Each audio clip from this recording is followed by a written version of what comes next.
So, Chasca is finally out, and I'll be honest, she is the most chaotic character ever. From the way her skill works and sometimes fails to work because of randomness, to the powerful damage she can deliver, although it's limited by a certain factor, and then finally, apparently riding guns now is normal in Genshin's universe. As someone who's playing since 1.0, it's weird to see her drifting around Mondstadt like that. Also, is she a cowgirl, an elf, or what?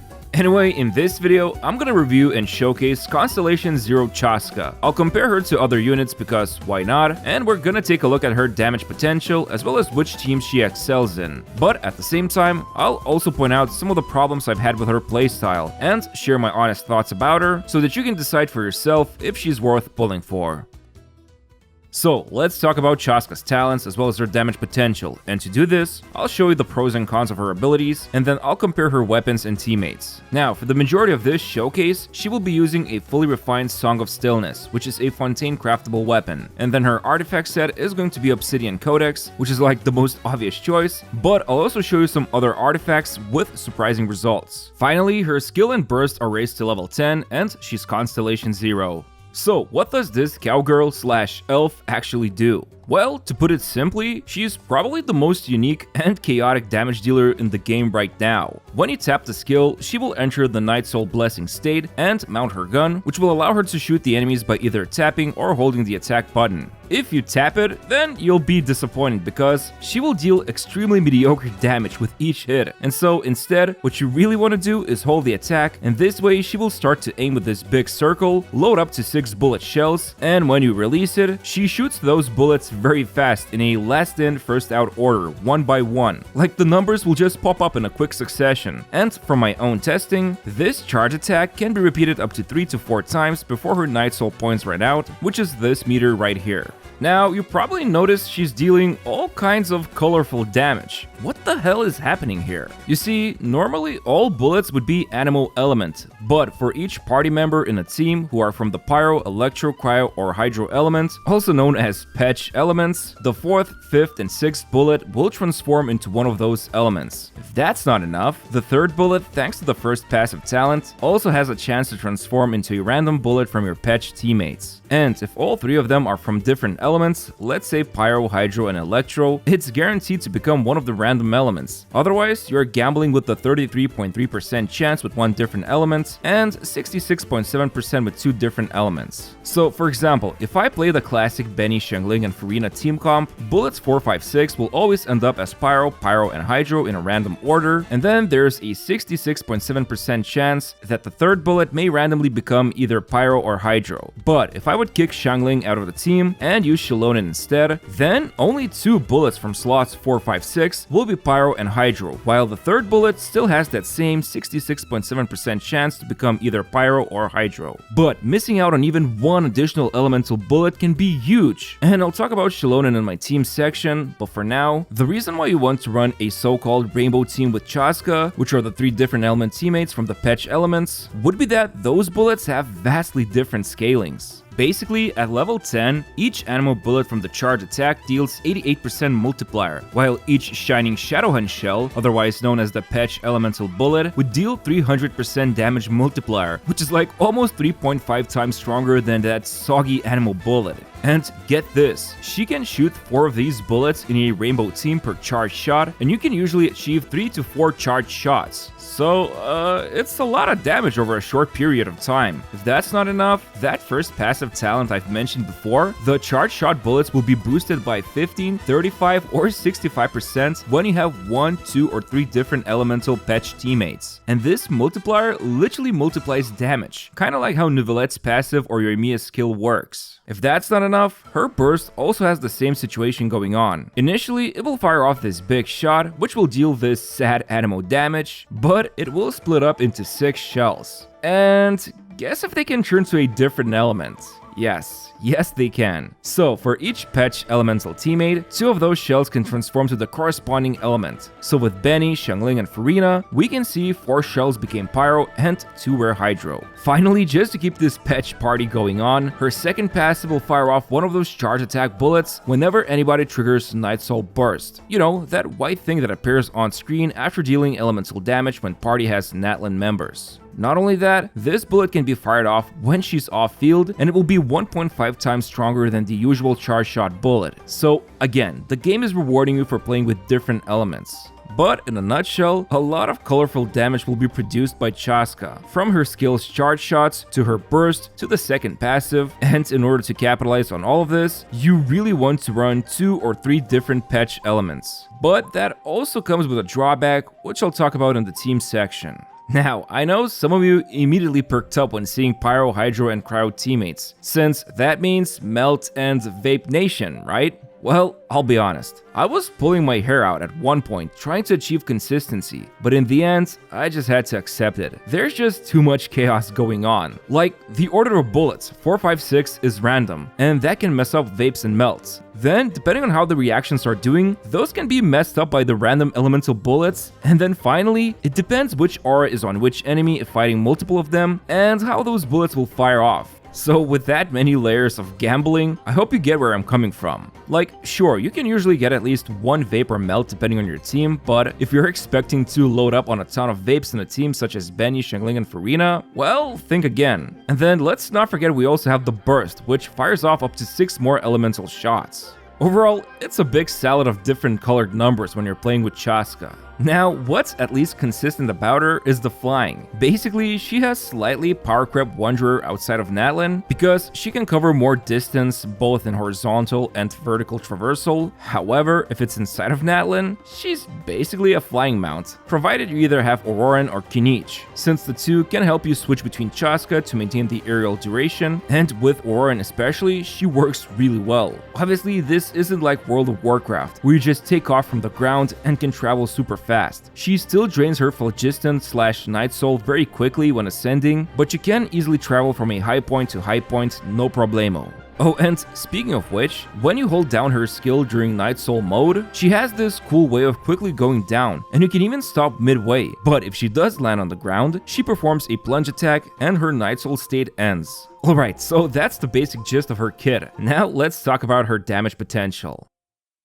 If we're gonna talk about her damage, here are some things you need to know. First, her AoE potential is almost non-existent. You see those 6 bullets she fires off? They don't really have an explosion or anything, and just lock in on a target. You can see these 2 human mobs just being close to each other, and I still end up only producing the 6 damage numbers, since 6 bullets were fired off. Same goes for the burst. Aside from the initial anemo hit it does in an AoE range, the other 6 shells that are fired off afterwards, I believe, also don't have much AoE to them. So basically, against one enemy, she's going to be absolutely fine, but once you introduce multiple enemies, it will be a bit rough. Now, also, due to the nature of randomness I told you about before, I'm not gonna compare the weapons to the exact footage because that would be crazy hard, and instead, I will tell you how well some of the weapon, artifact, and team combinations worked, and how much damage they can potentially achieve. Okay, starting off with the Obsidian Codex and Song of Stillness, this is going to be the best free-to-play loadout with any healer team. And even though Benny cannot overheal past 70% HP, this weapon still remains effective with Farina, who can drain the team's HP fast. Now, if we take a look at the team of Auroran, Farina, and Bennett, we can see Chasca initially firing off the first charge attack, and the numbers stack on top of each other, which is annoying when trying to decipher total damage, and reminds me of a certain other game that does this. Anyway, by slowly inspecting the numbers, we can see since Pyro Bullet was last in, first out, so it vaped and dealt 70k damage, then the other 3 bullets of Hydro and Double Electro all dealt roughly 40k damage each, and then the last 2 Anemo bullets dealt 7.8k damage each. In total, this charge shot produced 204,000 damage, and then what's interesting was that I also managed to trigger midway Night Soul Burst, hence Chasca fired off the randomly generated Pyro Bullet from the second passive, which also vaped for 85,000 damage, and then afterwards she dealt 176k, 210k, and then again 176k with each of her charged shots. Finally, she unleashed the Burst, which dealt 11k Anemo damage initially, and then the first Pyro hit vaped for 56k damage, while other 5 shots dealt exactly 31,367 damage. In total, Chasca dealt almost 1,100,000 damage over a 13-second period, and vaped a total of 4 times when unloading both skill and burst. Remember though, next time I do this rotation, it's totally possible she could vape 0 times due to randomness. But what if there was no Furina? Well, I tried to replicate a similar run with Barbara because if you keep hugging the enemy, you can kinda maintain Hydro Aura, and after all said and done, Chasca ended up dealing about 15 to 20% less damage, which seems about right. But of course, since Barbara provides 0 off-field damage compared to Furina, this means you will also be missing out on extra team damage. But for a free-to-play team with a Constellation 0 Auroran, hey, that's pretty good. Now, I didn't have the time to farm materials for the signature weapon, but looking at the calcs, it's going to be a lot better than Song of Stillness. However, I thought, can you use Chasca with artifact sets other than Obsidian? Well, turns out, yeah, if you have a high critical rate weapon, such as Hunter's Path, it can work pretty nice together with Wanderer's Troop 4 set, since those bullets she keeps firing in skill mode are considered to be charge attack damage. By the way, if you play her with Furina, Marechaussee Hunter is also not that bad, but Obsidian definitely outperforms it. Also, if you don't run her with a healer, then Chainbreaker as a free-to-play option is better, but overall, her best damage performance is based around Furina and Bennett, while Auroran works great as a third member, or otherwise, Chasca with Auroran plus Benny and another unit results in lower damage, but still very competitive compared to all other DPS units released so far. Although, this always depends from team to team, so let's talk about this. Okay, so what's the situation with her teams? Well, as far as I'm aware, there's 2 meta archetypes right now. You either run her with Bennett and Furina, and then another flexible unit such as Layla for some shielding, or you use Auroran. Now, Auroran works great with Bennett and Furina, but if you don't have them, or if you want to use them with another team in Abyss, then Chasca plus Auroran as an archetype is also very solid. Thing is, Auroran can do a lot for her. If you time his rotations correctly, usually you can end up boosting all of her elemental bullets with the Cinder City Scroll set, but then on top of that, he can also recover 9 energy for both of them. And if he is with the Favonius Bow, more particles means even more energy. So one of the issues of her landing the burst every other rotation can be addressed with Auroran. On top of that, against multiple enemies, he can dish out pretty good damage, but I'll fully showcase this in his own video, which is coming very soon. But safe to say, Auroran, especially with additional constellations, becomes one of the best teammates for Chasca. Now, on the other hand, what about using Chasca with non-patched teammates? It's pretty rough, not gonna lie. She absolutely wants at the minimum 3 patch units from 2 different elements, but with 3 different elements, she has a bit more damage fixing if she wasn't causing vapes or melts. For example, Shilonen can bring that sweet resistance shred and healing, and some boosting with the scroll set, but it's not gonna be easy or maybe even possible to boost both elements with Shilonen, since she needs to trigger 2 different crystallizes, assuming we're talking about Vapor Melt teams. And then her personal damage is non-existent, while Auroran can actually provide it. In fact, if you don't have Auroran or haven't built him yet, even Fischl as a stand-in is excellent unit, even if she won't provide damage boosting for Chasca. But as for free-to-play variations, I would say Auroran, Benny, and Charlotte, who has Thrilling Tales, can be good. Or I also found C4 Yanfei with shielding and TTDS as a comfortable option. Or heck, you even saw Barbara as a pretty decent free-to-play option instead of Furina.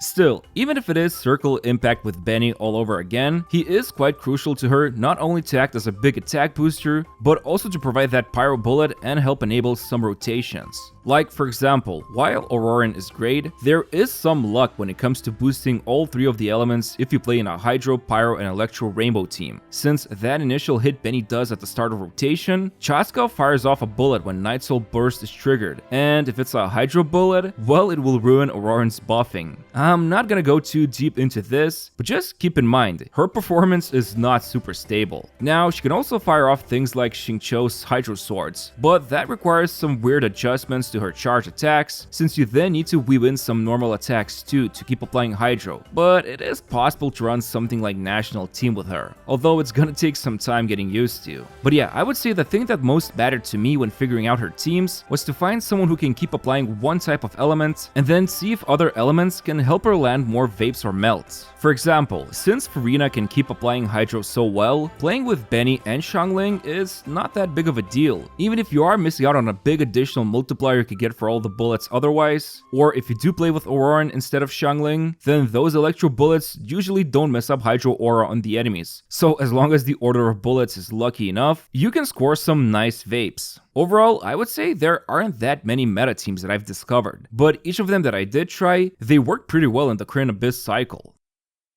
So what do I think about this one pant leg unit? Honestly, even if she's super random, her performance in meta teams is quite strong due to the fact she has so much motion value when you combine all of her multipliers. And that's not even considering the extra vapes and melts you can get. On top of that, the game actually doesn't lie for once, and she does gain a pretty decent resistance to interruption, so it's not that easy to knock her around by enemies. But when it comes to the drawbacks, she definitely doesn't have good AoE. Her charge attacks essentially disperse the 6 bullets between enemies, and I wasn't able to splash the damage onto them. Also, you can't really afford to dodge or dash if you want to maximize your damage, since that drains the Night Soul bar and forces her to miss out on the 4th charge shot. And then while her burst is great, it won't really activate each rotation unless you play her with Auroran. Speaking of which, she's at a phase right now where the MVP teammates are a combination of Furina, Bennett, and Auroran. Without them, her DPS potential drops off noticeably,